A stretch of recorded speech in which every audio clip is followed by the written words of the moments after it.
Welcome. My name is Doug Bratt, and I teach music here at Moraine Valley. And this is an annual tradition that we've been doing for the last number of years of bringing in some wonderful jazz musicians to play for you. This is in large part thanks to the honors program and the music department supporting this. The Introduction to American Music honors class is here, present, and accounted for. And speaking of which, for you guys only, for the American music folks, please sign in. Just put your name, print and sign. You got to do that just to make sure I've got you for attendance for today. Those of you that are not here with the class, don't sign in the sign-in sheet. It should just stop when it gets down to you, but if you can hang on to it and then give it to me after, it would be awesome. Along the way, all of you ask questions at any time. We're going to talk at you a little bit. We're going to play a little bit. We're going to start with playing just a little bit, and then I'll introduce the band, and we'll get to know each other, get a little friendly, talk about jazz. Okay, everybody's favorite topic for a Thursday. All right, is jazz and. Let's play.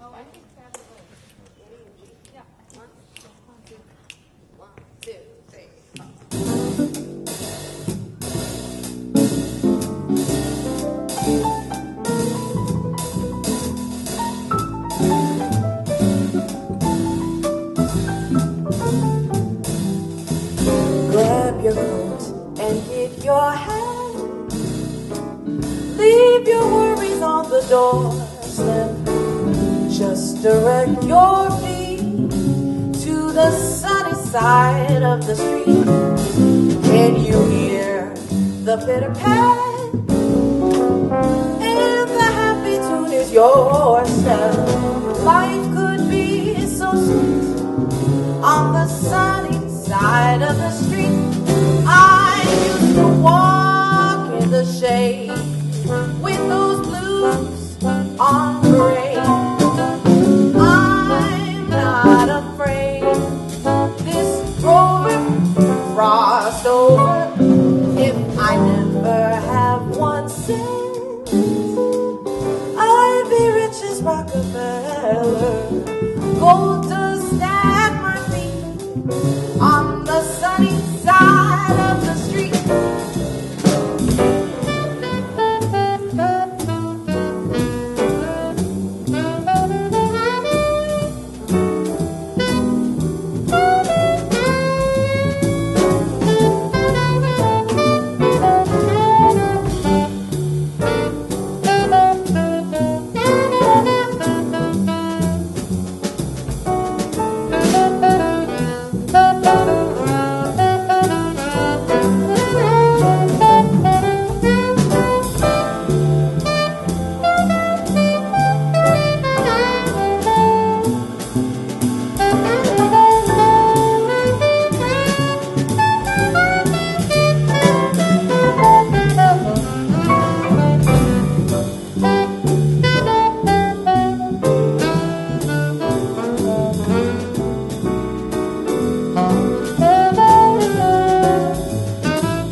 stripping off your fire escape ladder.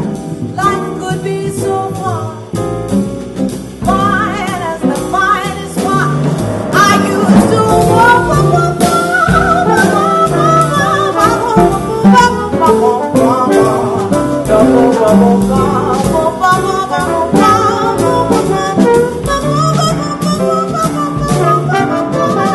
If I never had 1 cent, I'd be rich as Rockefeller. Though does that find me on the sunny side of the street? Oh, on the sunny side of the street. On the sunny side of the street.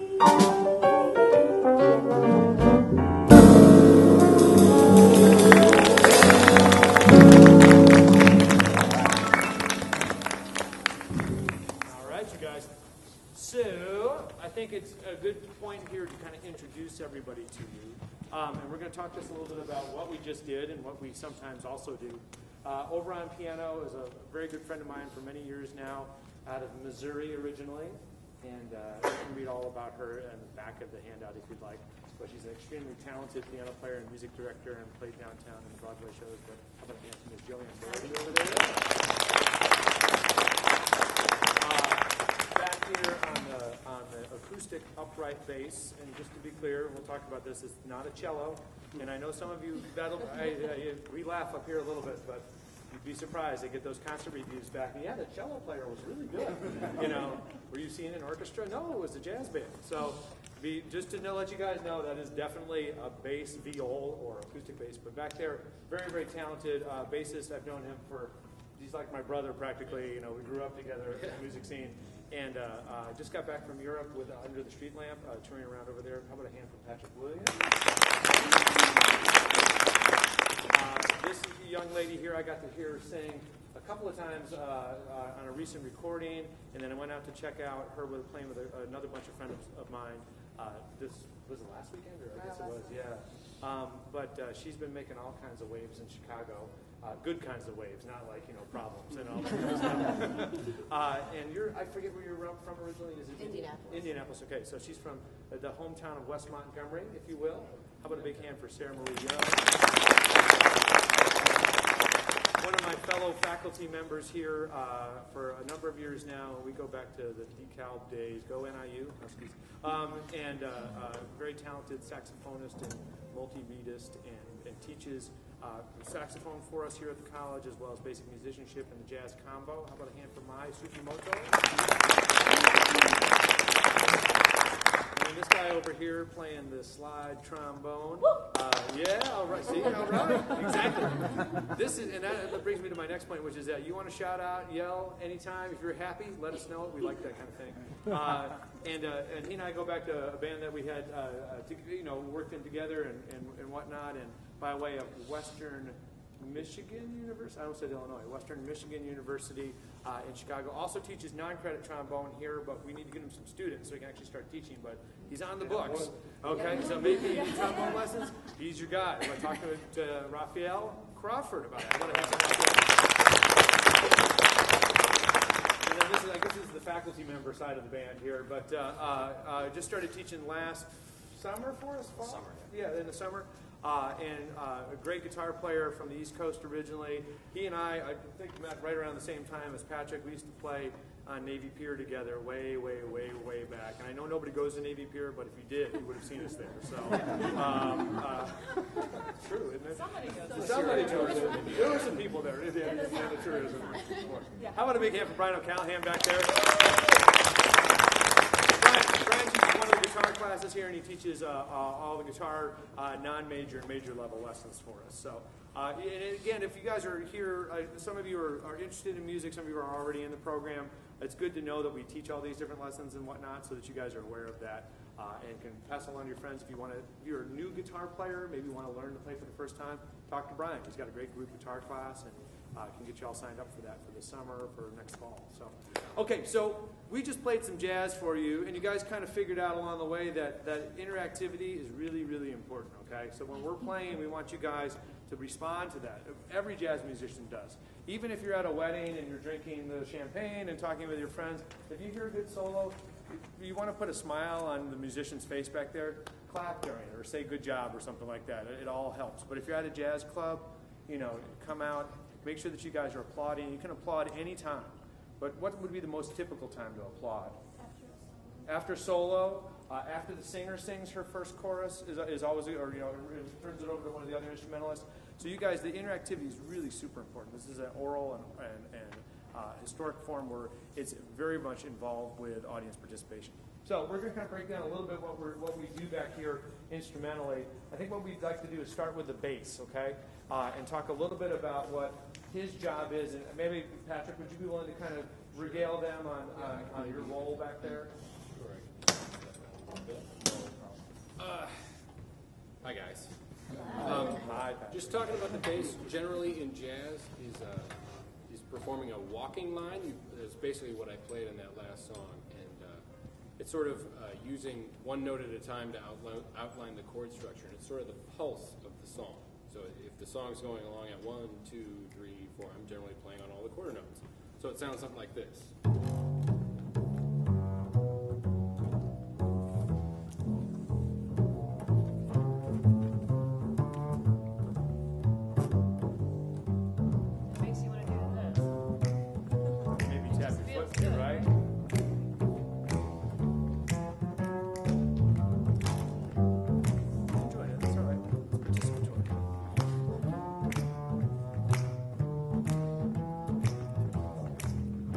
It's generally it's a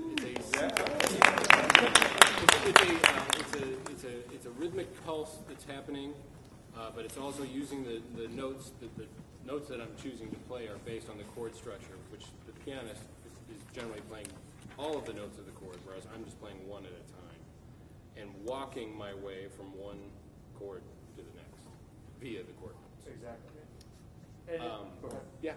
I was just going to say, and the other approach you might hear sometimes is he tends to play, if that's a walking line, he'll also sometimes play what's called a two-feel, which is about half the rate of speed.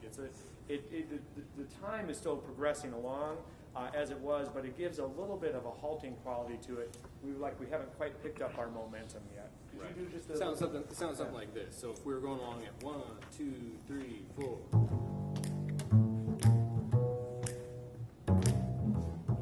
Tempos, our ground rhythm is still here, right? 1, 2.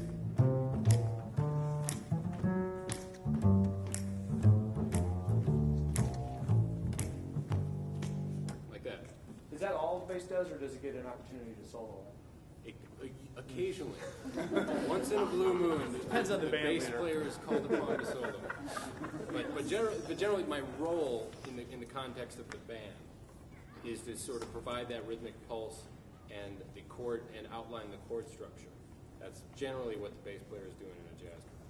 Yeah, it's very accompanimental, and that's one of the things. You know, I personally think you meet people that play various instruments. I always tend to get along really well with bass players in general because we both tend to really enjoy. Drums are very accompanimental.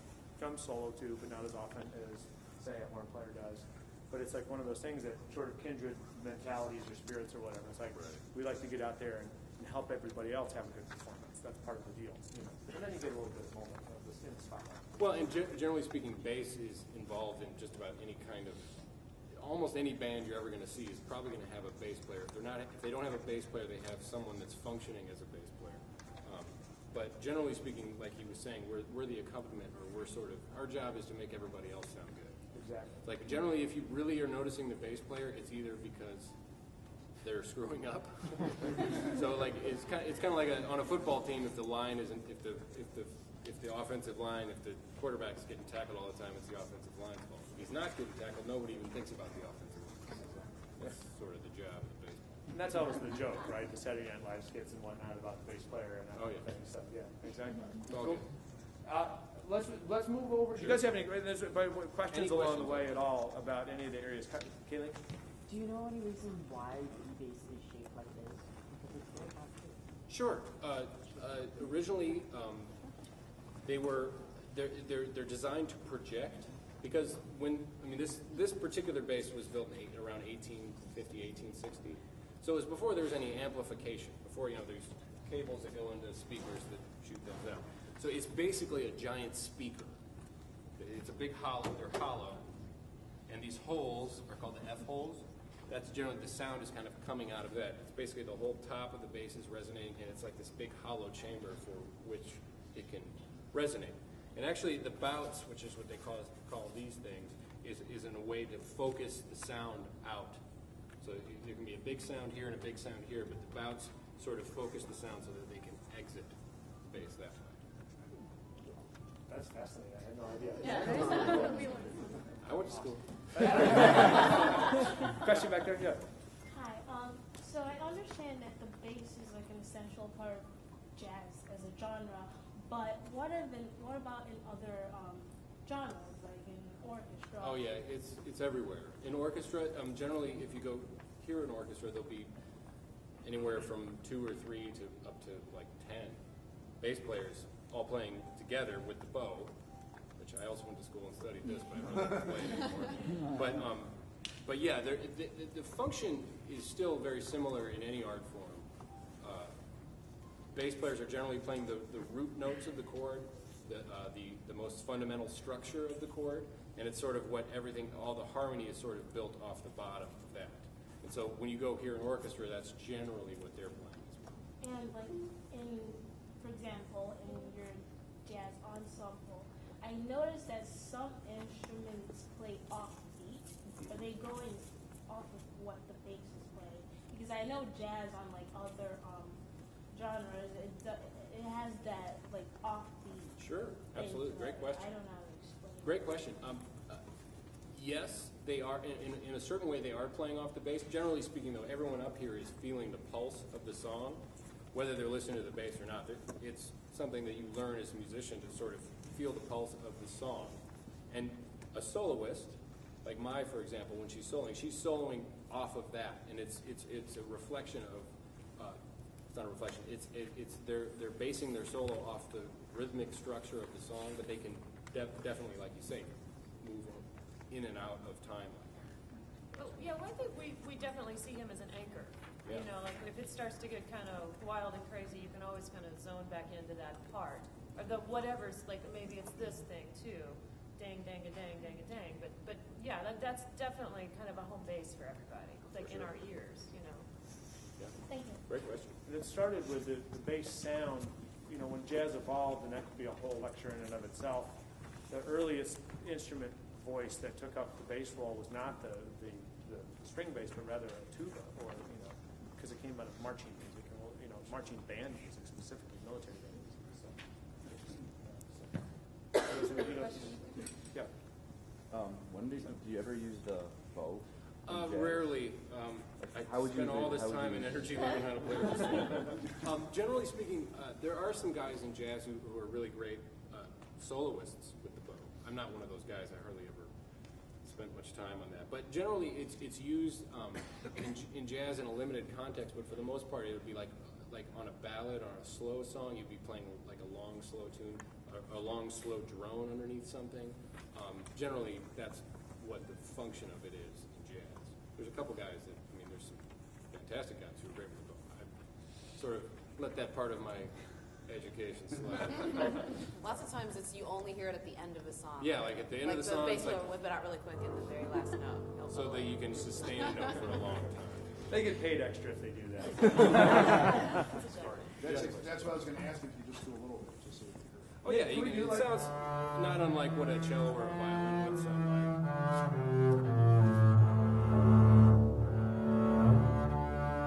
So that it's very much the same sound. It's actually the same. It's a larger bow, but this particular bow is the same shape. They call it a French style bow. It's the same shape as a violin bow or cello bow or viola. Shorter and thicker, but it's generally the same thing. Could we do like a section of a ballad just real quick? Sure. Yeah, just to hear.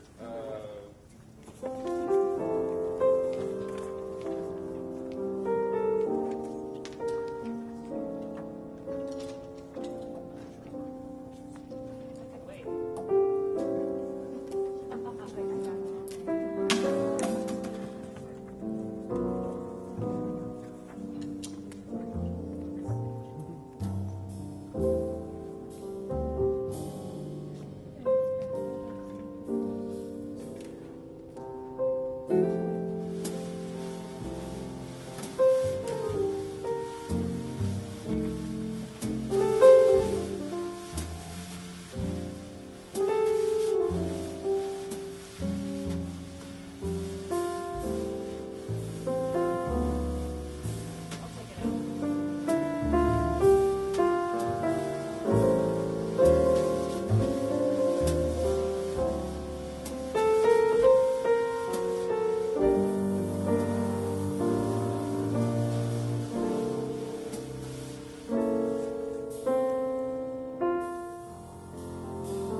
One more question. Yeah, go ahead.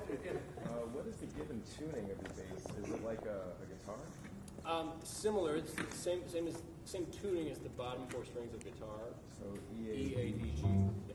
So it's set up so you can play like in a linear fashion, fourths all above and below each other? Mm-hmm. They're in fourths.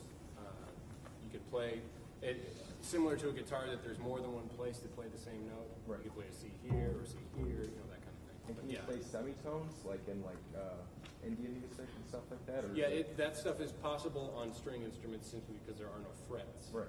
So you can manipulate. It's string instruments. They say Western music. They say string instruments sound a lot like a human voice because of that, because there is no specific place for it. It's the performer's ear is what's determining where the fingers go. Great. Thank you. Yeah. Why don't we move over and talk a little bit about what piano is doing over here? So we'll check out because there's a lot of us. That's good. It's great. I mean, it's great. Hardly ever no questions. But Joanne, could you talk a little bit about what your role is in the ensemble? First of all, I have the most notes, so I win. There's a quiz now. Exactly. I am kind of the in-between, the go-between, between these anchory parts that we think of being at the bottom of our sonic, that being the bottom, and the other things that are on the top, the soloist, the singer, and sometimes I can take part in being a soloist as well. But while they're doing the anchoring, I'm filling in other information about chords and structure.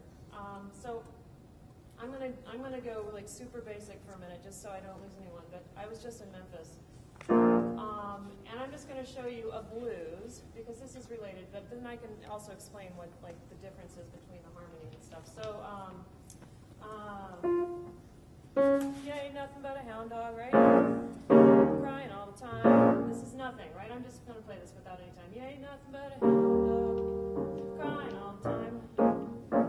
You ain't nothing but a rabbit, you ain't no friend of mine. Everybody knows this song, right? So if I sing, you ain't nothing but a hound dog, that's the melody, right? And if I just play this, you can still hear that song, right? That's the chorus, that's the harmony. Ain't nothing crying all the time. You can still hear that. Now, what I was doing was playing those chords, just a structure, just with roots, bottom notes. But Pat does that. He's got those bottom notes. So if I want to fit in without getting in the way of that stuff, when I'm accompanying, which in our world has gotten shortened to comping, I comp, I fill in blanks. I'm going to stop playing those out there, and you can still hear it. You ain't nothing but a hound dog, crying all the time. Ain't nothing but a hound dog. You can hear it.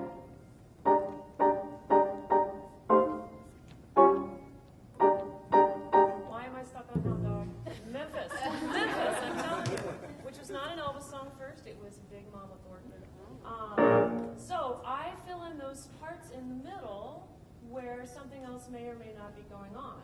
And that leaves him in the bottom. I can put this information in the middle. I'm kind of like the Virgin Mary in between. Like if you're praying to someone in between. I'm transmitting this information that kind of goes that direction and then comes back this direction and interacts with all those things. Now I can because I have the most notes and I win. I can sit here and do this all day, or I can do this without anyone's help. I can make a whole song on my own. I can also solo.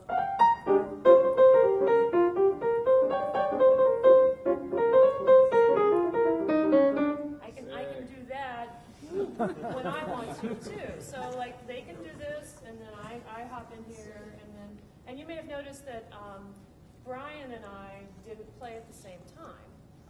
That's Brien, by the way. Brien on guitar. We can, and we don't have to. But we do some similar things. So because we're both polite people that like to listen to lots of things, he stepped out of the way and made room for me to be the comping person.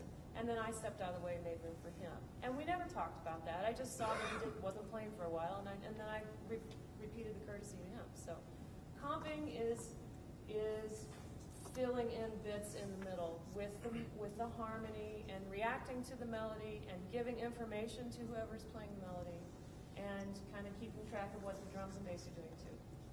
So I get to do it all, and I win. Absolutely. Questions about piano, Kaylin? So it's almost kind of like you can do like the bass and stuff, but that's what he's doing. So you're almost like telling people like what pitch? Yeah, what chords, like where the structure of, so we talk about the structure of the song, and the thing that makes a blues or Hound Dog the song or Happy Birthday or whatever we're talking about is the amount of time that goes by and the chord that's in there. So if I actually play with some time.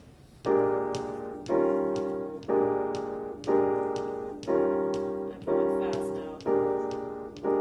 Ain't never got around and you ain't no friend of mine, right? But that I'm keeping those proportions in line, but at the same time I can jump off of that, but not screw anyone up, because he's got the anchor at the bottom usually.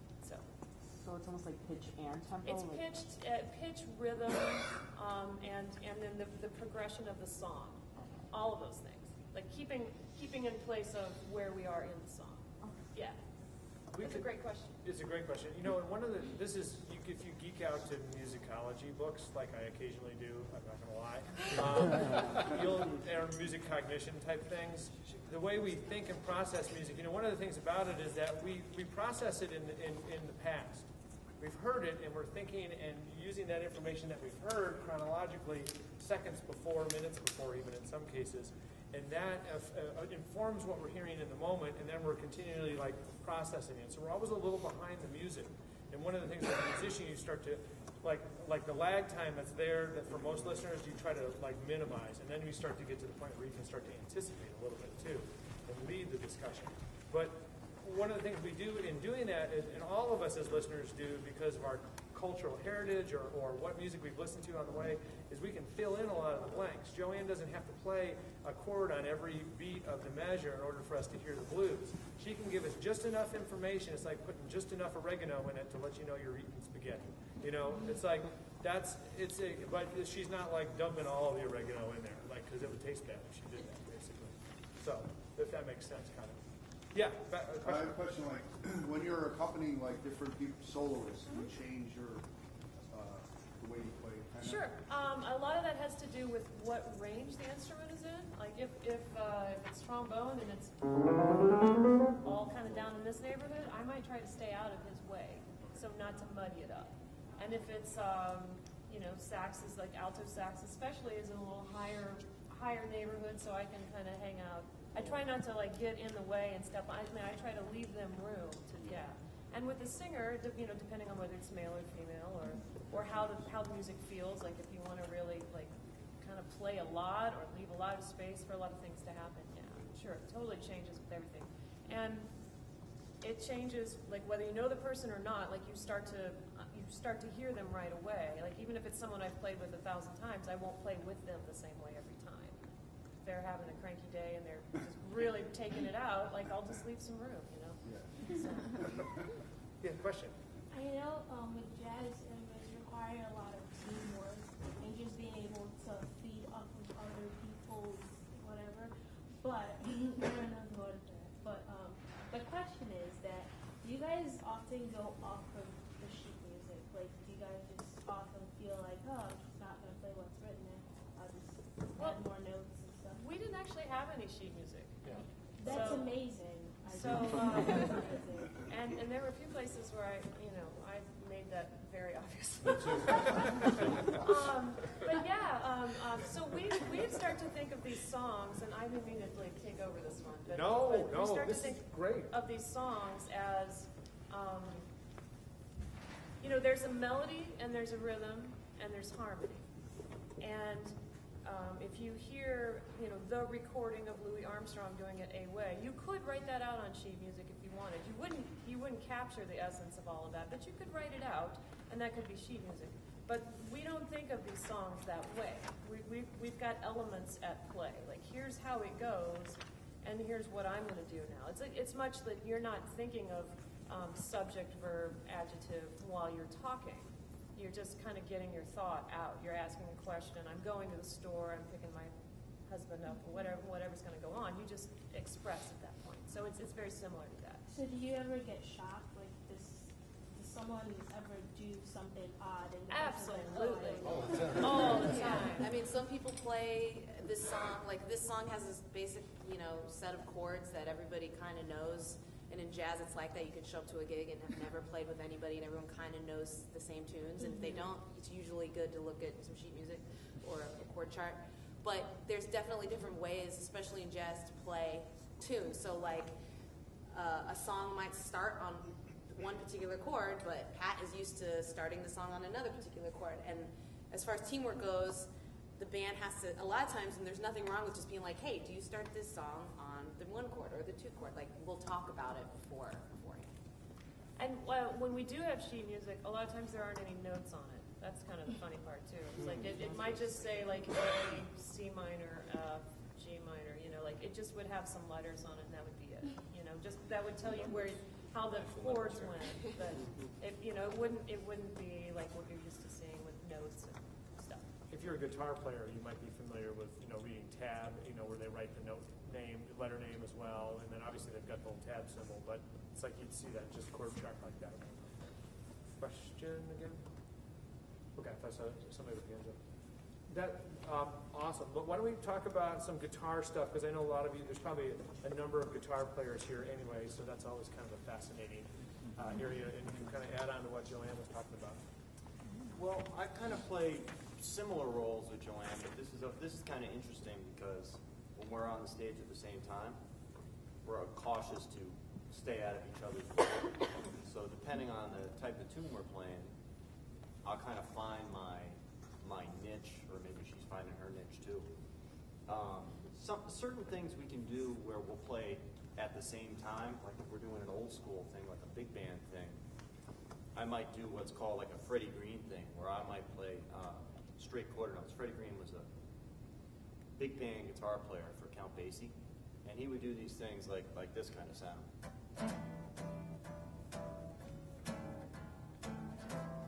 And when I'm doing this, like it's understood that I'm not going to do that too. She can comp at the same time as me, and it kind of works. Maybe we can try that. 2, 3, 4.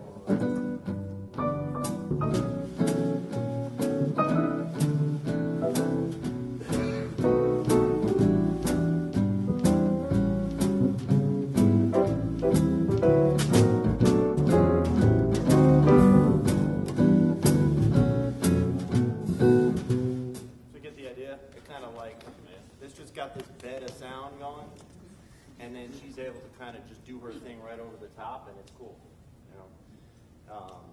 That particular role kind of came about because it was pre-amplification, so it was a big acoustic guitar with a guy playing about as loud as he could, and you could really only ever hear it when the band would come down, and then it would be there. Same with the bass. And you almost hear it just with the bass. It's almost like the guitar becomes part of the bass sound. You just hear this little chunk that's coming along with the bass sound. You might not hear it, but you feel it. You feel it, and then when the band comes down, it's like, there it is. It's like this. There's a clearing. Yeah. There it is. And then it's gone. Not that he's bitter about it at all. A long time, but that's like one. So that's one style. If you're playing like an old school thing. Same thing happens in more Brazilian kind of styles, bossa nova kind of stuff. I might play something that's again more constant, where I might have.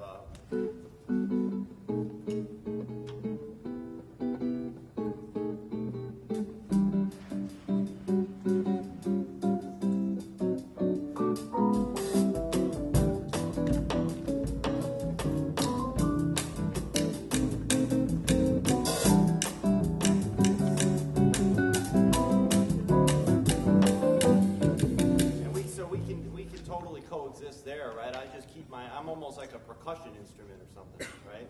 And I'm careful to not take up too much harmonic space, like lay out everything, so that there's still some space for the piano to color things. And we also don't often find ourselves in bands at the same time all that much. Right. A lot of times a band will have a guitar player or a piano player. Because they don't want to pay both of us.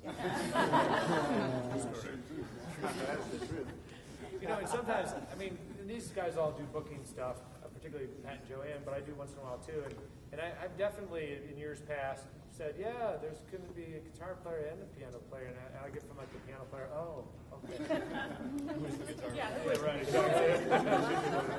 Who's playing guitar again? Oh, all right. Yeah. And then if we are in a situation like we were when we played our first tune, where I'm not going to play something real constant like that, then we'll do things like take turns on who's comping behind a soloist, just to give us the freedom to react. And there's lots of different ways to react to the soloist. It's one of the most fun things about accompanying is just listening. If Raph's here taking a solo, listening to what he's doing and seeing if I can somehow help. You know, help me out. Help. You know, somehow frame what he's doing, support what he's doing, bolster what he's doing, and it gives what he's doing power. But I think to the listener, also what it does is it makes it fun to listen to because you hear interaction, and then you feel like you're part of something that's growing. You know what I mean? In front of you. And when you're a jazz fan, you know, you're aware they don't know what's going to happen. So it's kind of cool when you're in that moment where it comes together.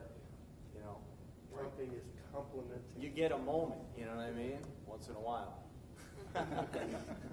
You get them for between. You know, you get a moment where it's like, hey, it all kind of came together there. It was so, it was really cool. You know, so that's kind of what I'm aiming for when I'm accompanying.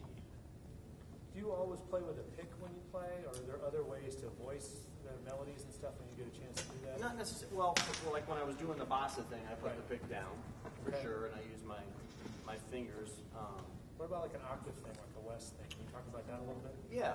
So Wes Montgomery, one of my favorite guitar players, learned how to play with a thumb. I think he would say that he learned because he was trying to be quiet while his kids were asleep. He had a whole bunch of kids, and he was really great at playing with his thumb, and he got a really warm tone from playing with it, and he developed this style of playing, which was basically octaves.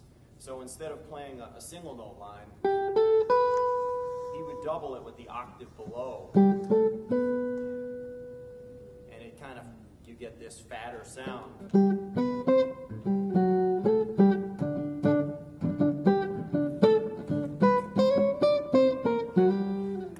Right, and he would use that thumb by kind of muting the string in between. If you're guitar players, geeking out a little bit here, you mute that string in between, but you actually, it becomes part of the sound because every time you play those two notes, there's the one in the middle that's this, and the one below.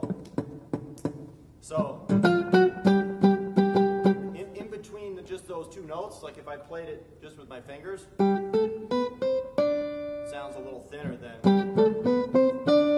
you hear that extra little thump, you know.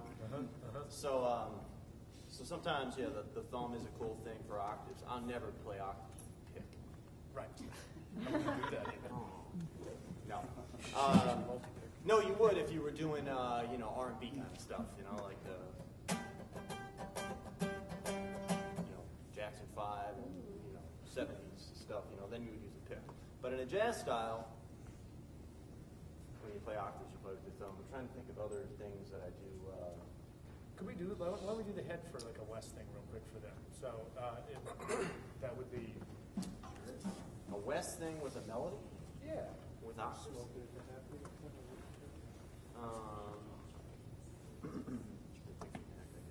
Or just, you could just solo West style, we could just do blues. Let's do that. Blues? Yeah. Key? What key? I don't know. How about, I mean, I'll do some octave stuff, yeah. Okay. How about A flat? Yep. Cool. Yep. A 1, 2, 3, 4.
sparked me when you said Wes, because he had a thing that he would do where he would start a solo with like single notes, and then he would go to octaves, and then he would get to that chord solo kind of thing. So that's kind of why I broke into that thing after, since we were talking about Wes.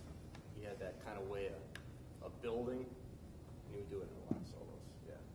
Any questions for Brien about guitar things? Simon, no? I have a question kind of like to everyone. Like, how do you guys know what key you start playing? Except for like the last time, like all the other times you just started playing and you're like in the same key. How do you do that? She told us what we know ahead of time. And basically, I mean, I emailed Doug a list of tunes that I knew. Yeah, it actually happened a couple times where we didn't know the key. You just find it. You just find it pretty quick. You know? Try not to do that. Something. Yeah. I got something. I got a little something in my voice, the little voice trick I can do, and I'm, you know, I'm within a half step all the time. Well, there was a spot where he started. So I land on a note, and I know what key, you know. And Joanne joined in on piano, and she started playing in the same key. So that's usually my cue, like, oh, that cat has perfect pitch. Or like relative pitch wise, you know, if you maybe somebody starts playing and they happen to be in D. As soon as I play a note, I hear it as a relationship to that. So I might land on the note and say, oh, that's the third, so I know I'm in that key. Right. You know, something like that. Do you have any music it's kind of theories? an ear training thing. Are there music? I know I see a few music theory people in here, right? You know, I mean, this is where your oral skills classes like start to pay dividends, basically. And these people were all people that like slept through oral skills because they knew them. They were those people, right? And like the drummers are like, no. And they were like, let's take a rhythm test, okay? All right, let's do that. So exactly. Fives over fours, we got it. It's not normal though, for the record, to just start a tune and don't tell anybody what the key is. You know, that's not normal. It doesn't lead to success. You would pick a key usually. You know, just this is kind of a loose one. Keely? Sorry, go ahead. Back there. Yeah. Is sometimes like certain songs are generally traditionally played, say in A flat or something. Is that kind of tradition? You know, There are a lot of times. I get. Yeah, go ahead, Sarah. Yeah, there are like what they call stock keys or standard keys for a lot of tunes with melodies or just changes where people usually do it in that key. And I don't know where that necessarily comes from. I think it comes from like just men singing. Those stock keys are usually male voice keys. Yeah, as a female vocalist, they are generally never in the key that I'm going to sing in. They're always in male keys. Or like if it's a saxophone song, it's like it's where it lies well on the music. Right. Okay. That's right. That sounds the best. Yeah. So there kind of is a set, sort of, for certain tunes. Yes. Unless you're playing with a singer. Then it's just all over the place, especially like a woman. It's crazy. I like your little thing that you pulled out there. What's it? What's it Oh, called? my loaf of bread? Yeah. What is Oh, that? It's a guido.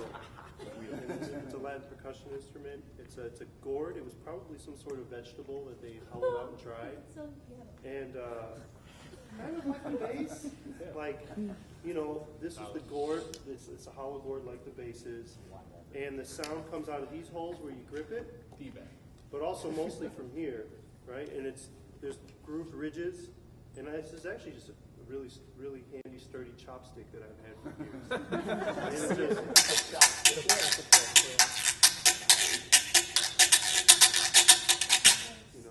that kind of thing. So, yeah, I was just going like that to emulate like a Brazilian percussion instrument, but it's really more often used to do like a cha-cha kind of thing.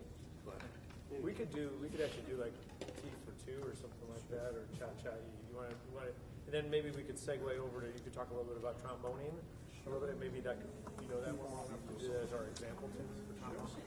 Cool. So this is Raphael again, and Raph is going to talk a little bit about the brass wind side as well as the accessory percussion side of the jazz ensemble. Hello, everyone. Hello. This is the tenor trombone. It's in the same range as a tenor sax, and obviously the male tenor voice. Often called the tailgate. Anyone know why? Back in the olden days, it's a very long, slided instrument, and they would make the trombone player sit on the back of the truck on the tailgate so as not to poke anyone's eye out. At least that's the story I've heard. Yeah. All these instruments are very connected, and so sort of like the bass or any non-fretted string instrument, this is one of the other instruments that is played primarily by ear. We don't have keys to press, valves to press to create the note. So that makes it difficult, but it also makes it beautiful because that in conjunction with the fact that it falls in the same range as like a male tenor voice, it can be a very vocal, expressive instrument. You can do lots of bends, growls, smears, all different sort of effects to more accurately produce the sound in your head that you're trying to get out. You're not shackled by keys or what have you. Not, you guys obviously aren't shackled by but you get the idea. So it's one of the few instruments that can technically be perfectly in tune because you can micro-tune every little note here until it's perfect. What else? The trombone plays a supportive role, sort of like the bass, sort of like the drums, any instrument in the rhythm section, where it's one of the few horns that I feel sounds better in groups of 2 and 3 and 4. The more the merrier, because you get this sonorous sort of sound that sort of can take the place of or support what a piano player, or keyboard player, or guitar player, or vibraphonist would do, create these chords. And in the old days, you know, the brass bands, the New Orleans bands, the Dixieland bands, oftentimes you would have 2, 3, 4 trombone players in a band, and they would be the meat and potatoes. They would be your chordal instrument, right? And today, salsa bands, ska bands, brass bands in England, there's a lot of like non-jazz or jazz offshoots where the trombone plays that sort of role. Bruno Mars. Okay. He's got Bruno Mars. Yeah, he's got one trombone player. I guess that is. Yeah. But and then in a more of a jazz context, like after New Orleans, you get into the big band sound, and that was a very common thing to have 2, 3, 4, 5 trombones in a big band, and again playing that supportive role where another horn like a clarinet or a sax or a trumpet is probably going to flute. It's probably going to play the melody and play lots of solos. Oftentimes, the trombone player is just sort of playing chords, what we call pads, little riffs, harmonic riffs to support the other horn players. And I brought a few different mutes to kind of give you an idea of what that might sound like. I don't know. Maybe play something? Sure. Do the Is it T for 2? or we can do something else. Maybe just pick up blues or something? Sure, blues is good. And I'll See, just- I'm not the only one stuck on Hound Dog. It's all blues all the time. So I'll play a little open, and then I'll put these different mutes. This is a cut mute, and this is obviously it's a plunger mute. No, it's clean, it's new. It's not new, but it's not used, if you know what I mean. C. Okay. 1, 2,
Yeah.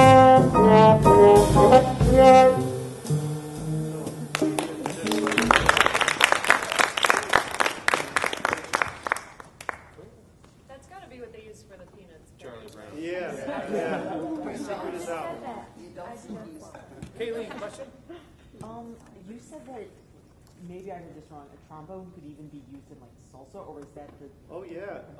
If you look at some of the like 1960s, 70s salsa, a lot of those bands didn't have saxophones, trumpets in their horn section. It was all trombones. And to this day, some of the salsa artists that come into town, I'm fortunate to back them up sometimes, and they want that old school salsa sound. They want 4 trombones backing them up, which is awesome. It's like a dream come true. It so rarely happens, you know. Those are 4 pizza delivery companies. I'll that are tell you, trying- everyone's hungry that day. Rough. Yeah. Other questions? Tim Reseal back there. You mentioned growls, smears, and bends. Could you demonstrate those? Okay, so like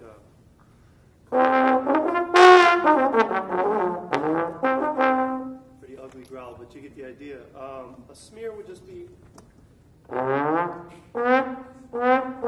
moving the slide, you know. Bend, sort of thing. Yeah. So just effects, you know, and you can use those in lots of different contexts. I know, like, before, I played the trombone for a semester in high school, which isn't really anything. But I know before I ever even tried to play, I would listen to it and I would be like, oh, like, why does it sound so choppy? Or why does it sound like there's hair going through it? It took me 2 weeks to learn how to blow through a trombone. And it's incredibly difficult. Yeah. So props to you.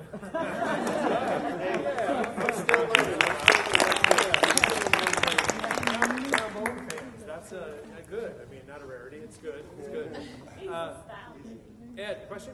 Yes. Now I know that's a tenor trombone, but with a bass trombone, and I've seen it before, is it often used more in a big band than it is a combo? And I know it's got a certain lever that attached to it. I just don't know exactly what that lever does. Yeah, you find it more in orchestras and in big bands, like you said. What that's called is, well, actually, a tenor trombone can also have that lever. And it's called an F attachment. It's all the extra tubing you'll see on the back of the instrument. And basically what that does is called an F attachment because it transposes the instrument from C, technically we're B flat instrument, but really we're in C, to F. And so that's the one thing it does. So notes, what would be a B flat in first position, when you press that trigger down, now F is in the first position, so you can transpose from a B flat or a C instrument to F. And the other thing it does is it takes the tubing of the slide and it puts it on the back of the instrument.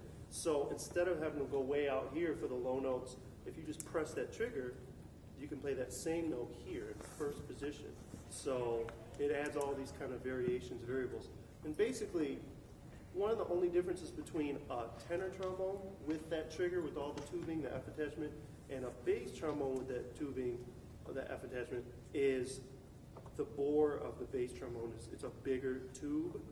And sometimes instead of it being pitched in F, it might be pitched in E flat or D, a little bit like a couple steps lower than an F attachment. It's like an E flat attachment. Does that make sense? Mm-hmm. And oftentimes, the old bass trombones would be called single rotor. There'd be the one trigger. But most bass trombones today have 2. So it just gives you more choices. You can play more lower notes, more low notes, if that makes sense. Why don't we move on, because we only got about 15 minutes, and I want to make sure Mai and Sarah both get some time to talk here about what they do. So Mai, would you mind give us a little lowdown on the woodwind family? So saxophones are a little bit different from maybe like a trombone instrument, and we usually get more of a more of a main role when it comes to playing in a jazz setting. So we would play mostly the melody line or higher range stuff. What I have right here is an alto sax. There is also a soprano sax, the Kenny G sax, the straight kind.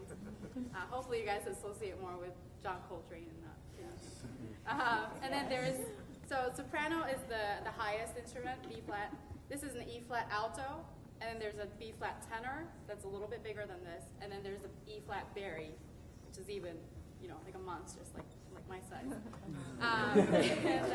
Yeah, so we play a lot of melodies.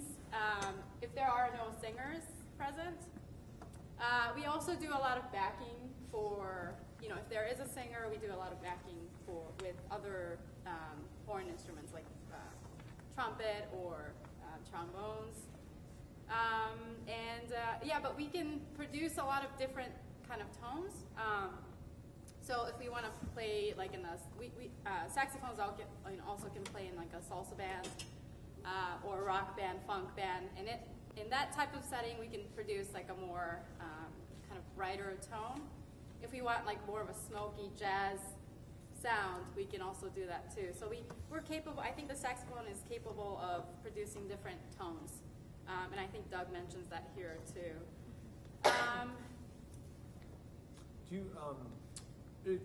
Your horn is a really pretty color. It's just like the same as Raphael's. Does that mean it's a brass instrument?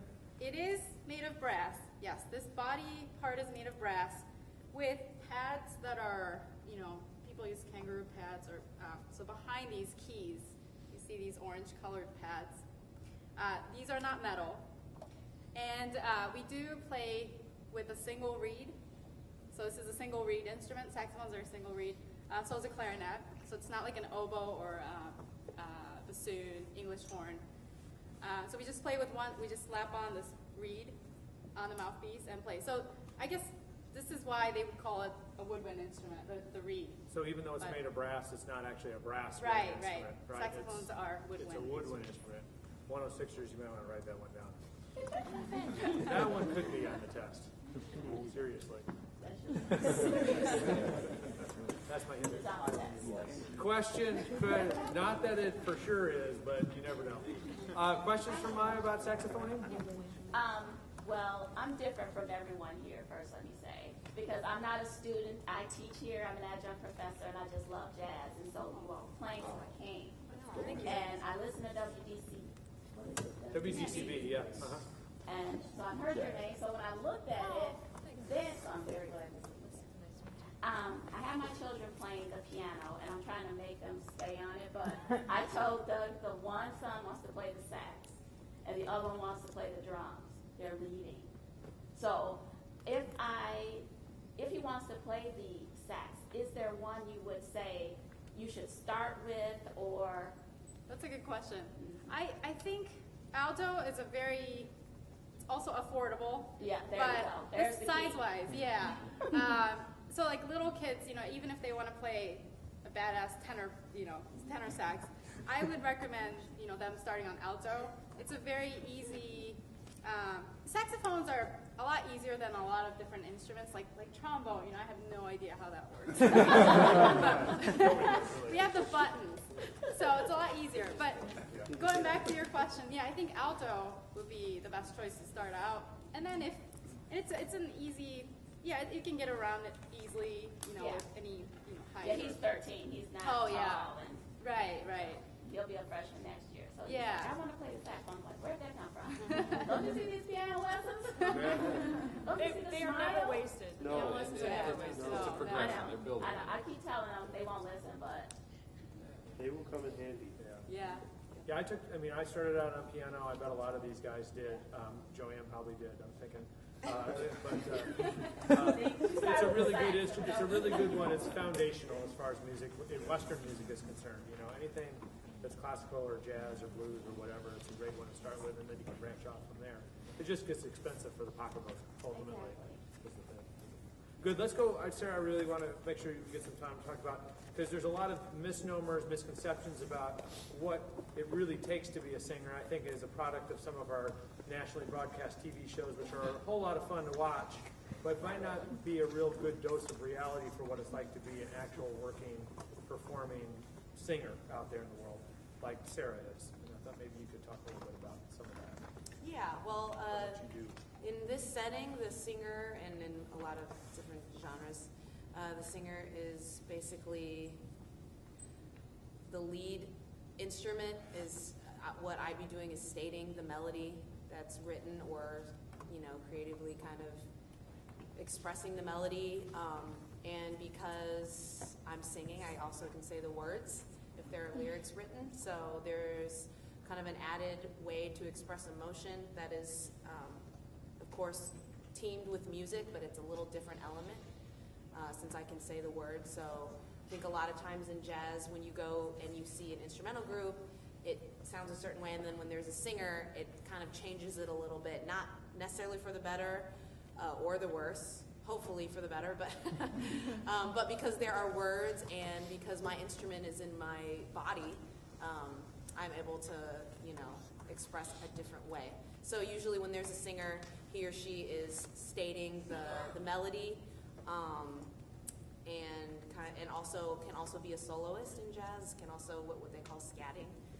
And usually with jazz, the singer will sing the beginning of the song, which is called the head, which is kind of like, if there's a section and a B section and then an A section, for instance, and then I might sit out, I might solo, or I might sing another head I change the melody a little bit, and then I'll always come in and sing it at the end as well. So, and it's similar to like what Raphael was saying, and Pat, just purely as an instrument, I don't have frets as well. I can't really see when I'm singing. It's good as a singer to know and be informed about what notes you're singing, even if you don't know the note names or you can't read, just kind of how it fits into the music. Yeah, but it's easy to, a lot of people are just naturally good singers. I bet all these instrumentalists can sing. I mean, you heard Joanne sing a little bit. She sounds good. Yeah. And it's really easy to do that, and I think maybe one of the things that Doug is talking about with misconceptions is just because maybe you can match pitch and you can sing and be expressive, that automatically makes you a good singer. And it's, for some people that cuts it, and for some people like me, I'd like to be informed about what I'm doing. And also, even though I'm singing at the beginning and I'm singing the head and I'm singing the melody, I'm also listening to what everybody else is doing. And I might be leading, but I also don't want to step on everybody else. So that's another big thing to think about singers, even though they might be in front, and they're using their voices, they should also be listening to what's going on and being a part of the team as well. And kind of knowing where you fit into it's like we all sing probably, whether we will admit it or not. Sing in the shower, sing when you're making breakfast, whatever. Sing professionally. And so we all kind of think at some level probably we can do it, or those of us that are more checked in reality like myself, it's like, I can't. I have to do it anyway. It's part of my job. That's okay. But, so we think that, but to actually come in and not be a fly in the punch bowl, as I like to say, not be that thing that makes the whole experience go bad, is you can't, and a lot of people will step in. I work with a big band that's a kind of a semi-pro band once in a while, and they invite kind of these amateur singers to come and sing. It's just awful. I mean, it's because it drags the whole experience down, and I don't mind because I'm like to play, so I don't complain. But it's just like really at some level, nobody goes, yeah, I think I can play saxophone. Well, maybe some people do, but it's rare. It's more rare for somebody. Trombone, I play trombone. I've been playing 3 weeks. Let me sit in with you. Hardly anybody does that. So it's like. Whereas the singer, to be truly a pro is a big difference. It's a big leap from just like, taking a few semesters of voice lessons and like going out there and singing in a rock band, which can be done, but it's a different animal. And Jeff? Go ahead. Sorry, no, I noticed we have a question over there. So Lisa. Saying, I'm a vocalist myself, and you have to be a good musician. You can't just be the chick singer doing your own thing. You have to be a part of the ensemble. You have to be a good musician. Well, in jazz, there's always kind of a bone of contention with there can be, it's not necessarily there always is, but I mean, when I went to school, my first vocal teacher definitely told me the wrong thing. She said, you have to own the band, you have to do this, and she didn't really which I understand if nobody's leading, yeah, okay, somebody could step up and lead, but she didn't really tell me like, hey, but you should really do your homework and listen to lots of people and transcribe things by ear.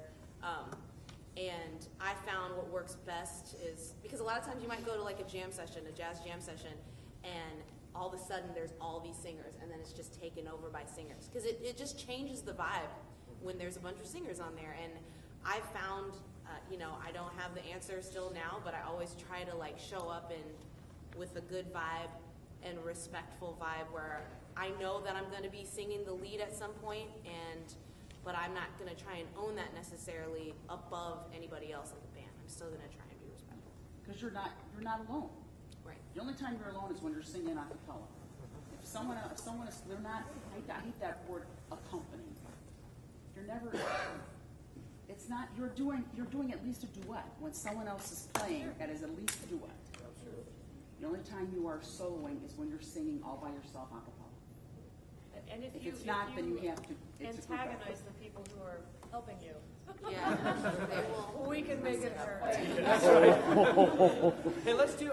We can maybe work on some questions after, because some of the students have to get going. I want to play one more tune for you guys, where everybody gets to play and sing, and maybe we could do a "Don't Mean a Thing" since that's on the list, and that's kind of a nice little barn burner there. Doesn't have to be barn burner, but wherever you like it. So. All right, we'll play one more, and then I'm sure these guys can stick around for a few minutes if you have other questions and that kind of stuff.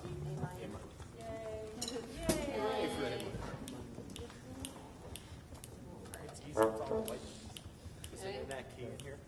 Yeah, it is. Good. 1, 2, 1, 2, 3, 4.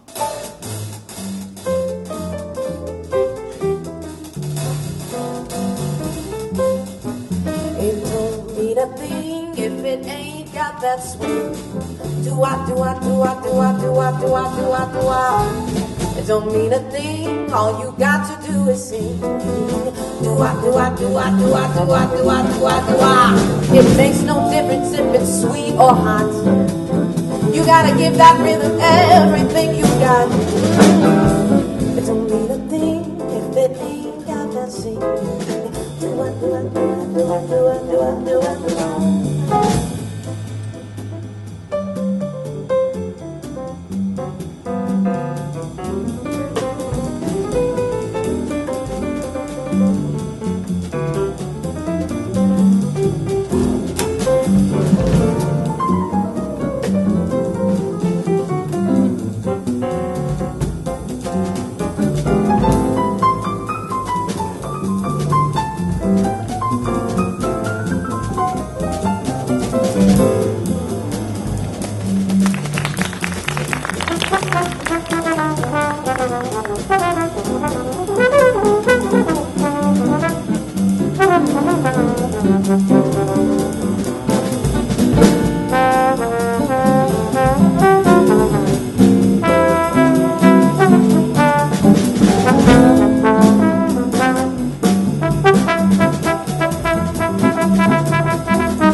Don't mean a thing if it ain't got that swing. It don't mean a thing, all you got to do is sing. It makes no difference if it's sweet or hot. You gotta give that rhythm everything you got. swing.